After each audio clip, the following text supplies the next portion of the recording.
Hamuna kainang nahina holongan di bagasan goarni Tuhatta Yesus Kristus. Secara khusus mai di huriatta HKP Keramat Jati, punguan Ina, punguan Inahanna, dohot punguan Elviko. Dohot matahe sudi sadok paropuan di huriatta HKBP. Masuk mahita tu PHD patanah kon hatani debata di bagasan Tikion, martang yang nahohom mahita di bagasan Rohata.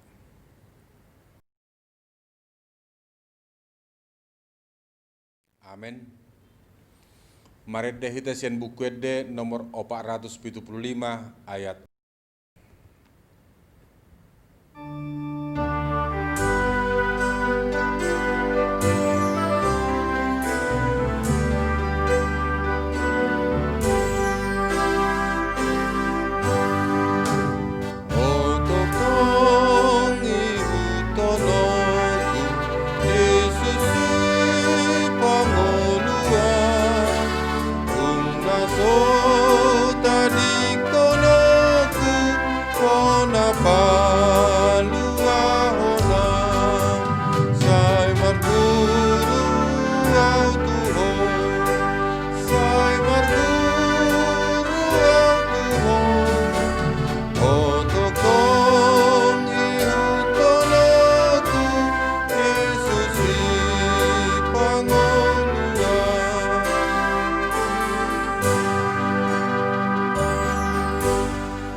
Asini rohama di hamu dohot damai siat debata amata dohot sian anakna Yesus Kristus Tuhatai. Amen. Hamuna kainang nahina holongan di bagasan goar ni Tuhatta Yesus Kristus turpuk PHD di partang yangata di bagasan Tikion ima nadienet sian ulaun ni apostel bidusia ayat 32 sahatu ayat 42. Lai hujahama di bagasan bahasa Indonesia Kisah Para Rasul 9 ayat 32 sampai 42 demikian bunyinya. Petrus menyembuhkan Eneas dan membangkitkan Dorkas. Pada waktu itu Petrus berjalan keliling mengadakan kunjungan kemana-mana. Dalam perjalanan itu ia singgah juga kepada orang-orang kudus yang di Lida. Di situ didapatinya seorang bernama Eneas yang telah 8 tahun terbaring di tempat tidur karena lumpuh. Kata Petrus kepadanya, "Eneas, Yesus Kristus menyembuhkan engkau. Bangunlah dan bereskanlah tempat tidurmu." Seketika itu juga bangunlah orang itu. Semua penduduk Lida dan Saron melihat dia, lalu mereka berbalik kepada Tuhan. Di Yope ada seorang murid perempuan bernama Tabita, dalam bahasa Yunani Dorkas. Perempuan itu banyak sekali berbuat baik dan memberi sedekah. Tetapi pada waktu itu ia sakit lalu meninggal, dan setelah dimandikan, mayatnya dibaringkan di ruang atas. Lida dekat dengan Yope. Ketika murid-murid mendengar bahwa Petrus ada di Lida, mereka menyuruh 2 orang kepadanya dengan permintaan, "Segeralah datang ke tempat kami." Maka berkemaslah Petrus dan berangkat bersama-sama dengan mereka.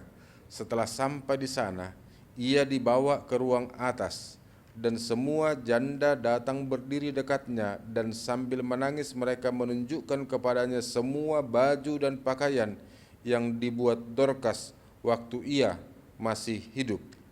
Tetapi Petrus menyuruh mereka semua keluar, lalu ia berlutut dan berdoa. Kemudian dia berpaling ke mayat itu dan berkata, "Tabita, bangkitlah."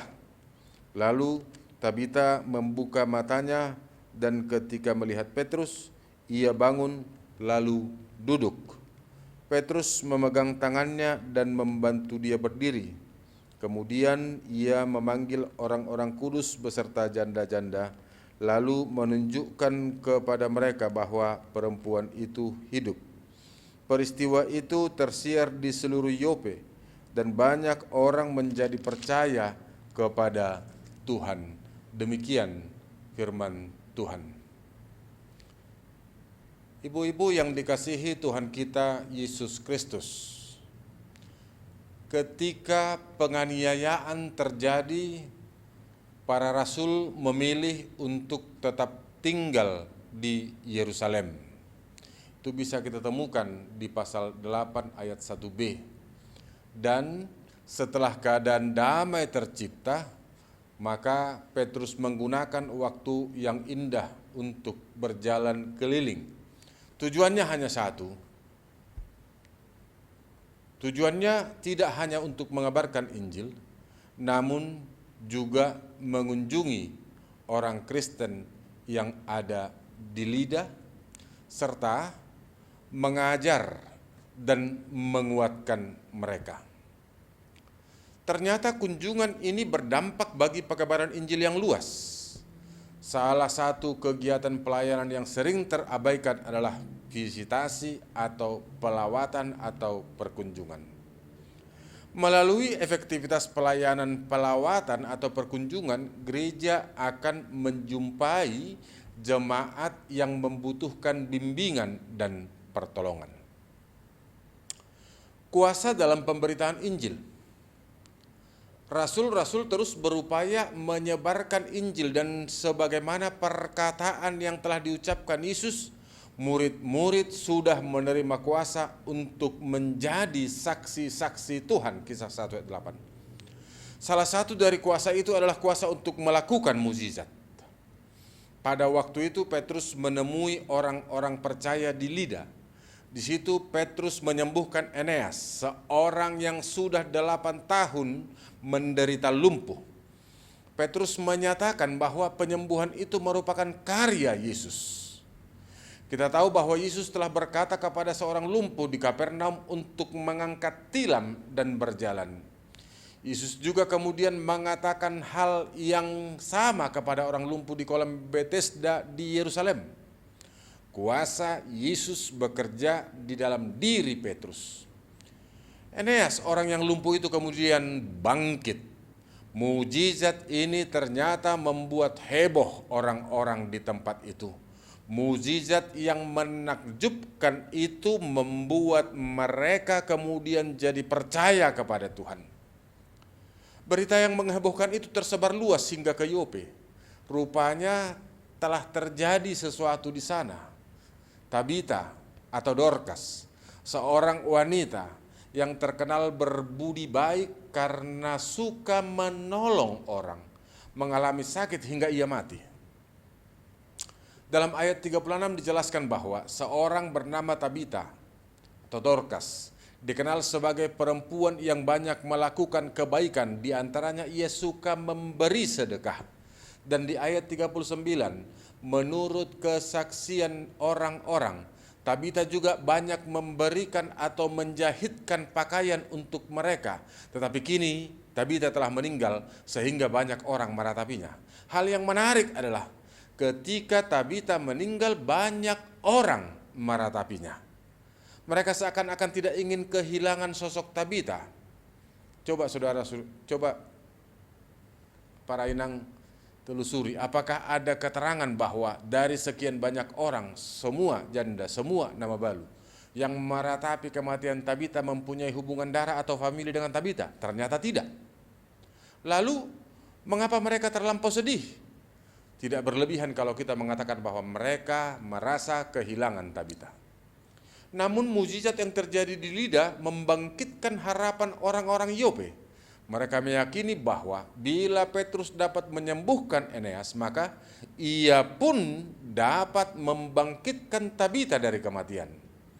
Terlihat mereka tidak menguburkan Tabita, melainkan hanya memandikan dan meletakkan tubuhnya.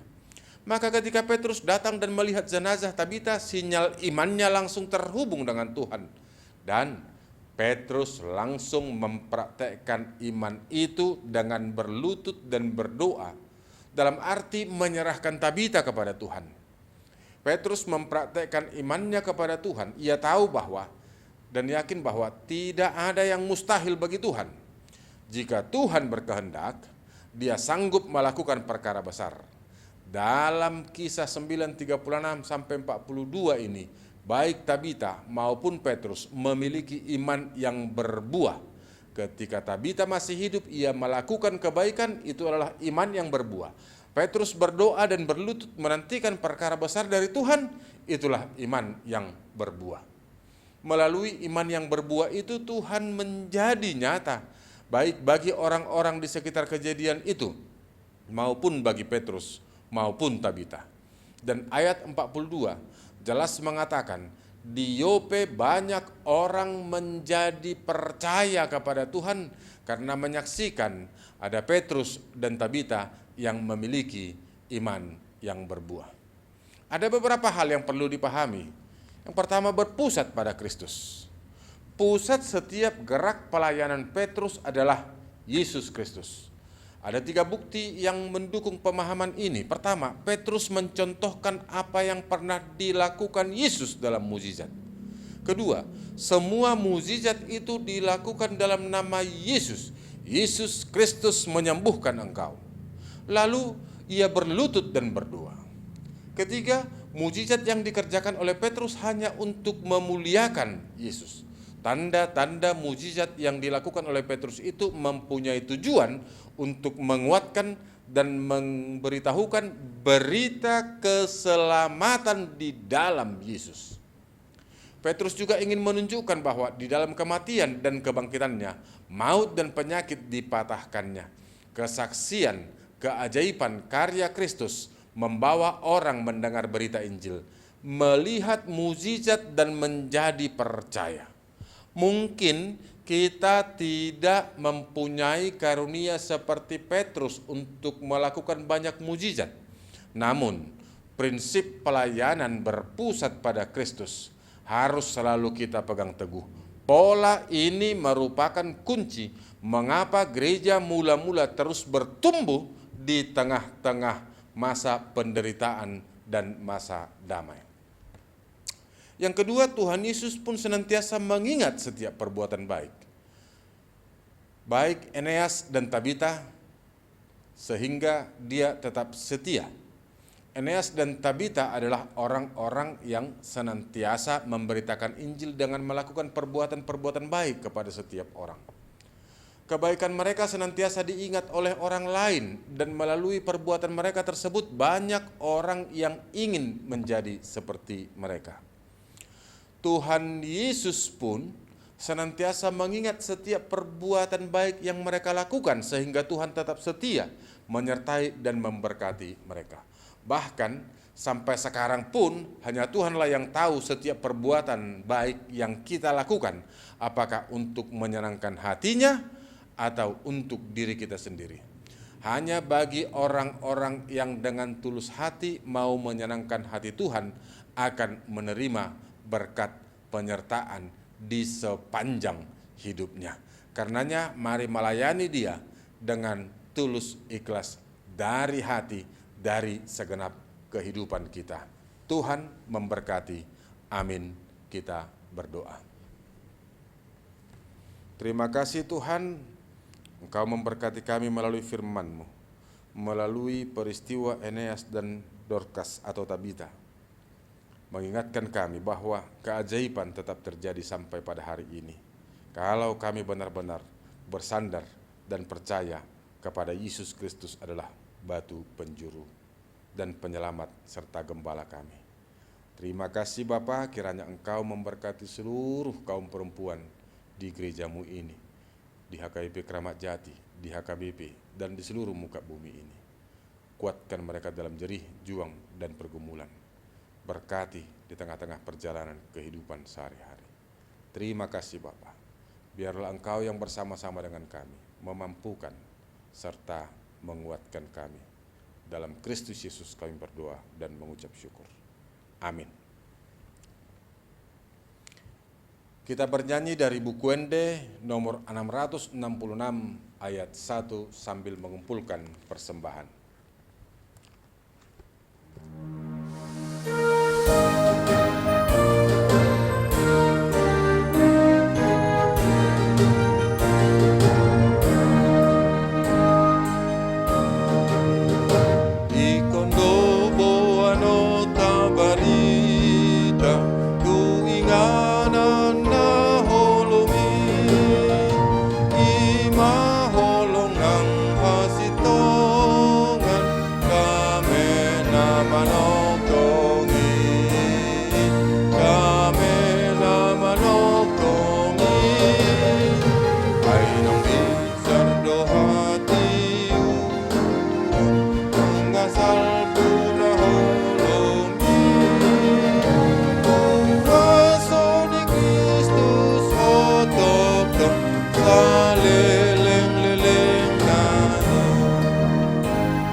Rap mahita mangido di tangiang alea manami. Alea manami na di Banua Gijang, saya pinarbadia magwarmu, saya Roma harajaunmu. Saya saut malamone roham di Banua Tongaon songon na di Banua Gijang, lehon matu hamis sadarion hanguluan siapari, saya sama dosa nami songon panesa nami di dosa ni dongan namar dosa tu hami. Una kami tu gihotu pangujunan, palua mahami sian pangago, ay hodona puna harajaun, dohot hagugoon, rodi hasangapon saliling nililing na. Amen. Asini rohani tu hatta Yesus Kristus dot holong ni rohani de bata amata dot parsaoran nito di purbadia ma mangaramoti hamus salhutna. Amen. Horas marihita salhutna, selamat beraktivitas, salam sehat.